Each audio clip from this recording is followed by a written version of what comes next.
آج ایک نیا کیس موصول ہوا۔ ایک بے زبان یتیم بچی جو نہ بول سکتی ہے نہ سن سکتی ہے۔ اس دنیا میں ایک بھائی کے علاوہ کوئی نہیں۔ وزٹ کرنے پہ معلوم ہوا کہ چند دن بعد اس بچی کی شادی ہے اور شادی کی کوئی تیاری نہیں۔ بس تو پھر بہن سے ہم نے کہا کہ آپ نے بالکل پریشان نہیں ہونا، اور بہن کو بتائے بغیر ہم لوگ نکل پڑے۔ اب ہم لوگ کہاں جائیں گے، کیا کریں گے، یہ دیکھنے کے لیے اس ویڈیو کو آخر تک ضرور دیکھیے گا۔ تو سب سے پہلے ہم پہنچے شوز لینے۔ بھائی سے ہم نے کہا کہ ہمیں کوئی پیاری سی شوز دکھائیں۔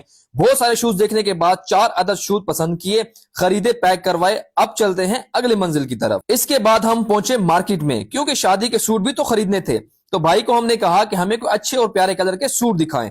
تو الحمدللہ آپ دیکھ سکتے ہیں کتنا پیارا سوٹ ہم نے اپنی بہن کے لیے پسند کیا۔ بس تو سوٹ خریدے، پیک کرائے اور چلے اگلے منزل کی طرف۔ اب بہن کی شادی ہو اور جولری نہ ہو، ایسا تو نہیں ہو سکتا۔ تو ہم لوگوں نے پیاری قسم کی جولری بھی خرید لی اور ساتھ میں پیاری رنگین چوڑیاں بھی خرید لی۔ اس کے بعد پہنچے ہم رضائیاں لینے۔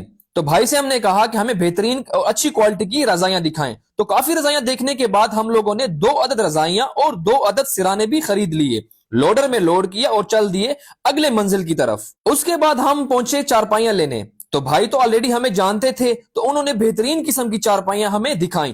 تو 2 عدد بہترین قسم کی چارپائیاں پسند کی، پیسے دیے، خریدے اور اس کو بھی لوڈر میں لوڈ کیا۔ اب چلتے ہیں ہم اگلی منزل کی طرف۔ تو اب ہم پہنچ گئے صندوق لینے۔ بھائی سے ہم نے کہا کہ بہترین اور اچھی کوالٹی کی صندوقیں دکھائیں۔ تو بہت ساری صندوق دیکھنے کے بعد 2 عدد صندوقوں پسند کیا، پیسے دیے، لوڈر میں لوڈ کیا اور چل دیے اگلے منزل کی طرف۔ تو اب ہم پہنچ گئے اپنے آفس میں، کیونکہ یہاں پہ بہت سارا کراکری کا سامان پڑا تھا، جس میں ڈنر سیٹ، کول سیٹ، کچن سیٹ، استری، جوسر، پریشر کوکر اور تمام پلاسٹک کا سامان ہے۔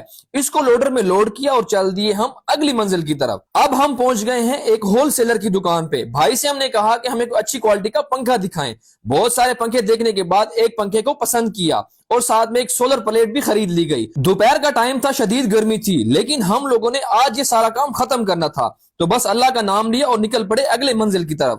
جس بہن کے لیے ہم لوگوں نے سارا سامان خریدا، اس کو یہ نہیں پتا کہ ہم لوگ سامان لے کر آ رہے ہیں۔ تو اس ویڈیو میں جڑے رہیں اور دیکھیں کہ ہماری بہن کتنی خوش ہوگی اپنے سامان کو دیکھ کر۔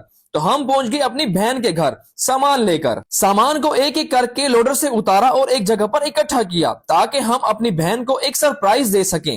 جب بہن کو بلایا تو اپنا سامان دیکھ کر خوش اور آبیدہ ہو گئی، اور تمام ڈونرز بہن بھائیوں کے لیے دعائیں کی۔